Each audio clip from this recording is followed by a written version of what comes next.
नमस्कार मंडळी. स्टार प्रवाहावरील लग्नानंतर होईलच प्रेम या मालिकेच्या पुढील येणाऱ्या भागामध्ये आपण बघणार आहोत की मानिनीची जीवलग मैत्रीण ही घरी आलेली असते आणि ती काव्याला पाहिल्यानंतर काव्याला प्रश्न करते की आपण याआधी कधी भेटलोय का. हे ऐकून काव्याला मात्र खूपच मोठा धक्का बसतो आणि ती खूपच घाबरते. त्यानंतर मानिनीची मैत्रीण ही पार्थला बोलते, जीवा तू किती बदललायस रे.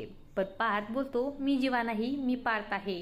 हे ऐकून मानिनीच्या मैत्रिणीला खूपच मोठा धक्का बसतो आणि ती मानिनीला बोलते, ज्याला मी पार्थ समजत होते तो पार्थ नाही आहे, तो काव्याचा बॉयफ्रेंड होता. तुझ्या सुनेचं अजूनही त्या मुलासोबत अफेअर सुरू आहे. आणि हे ऐकून मानिनीला खूपच मोठा धक्का बसतो आणि मानिनी ही काव्याला जाब विचारायला जाते.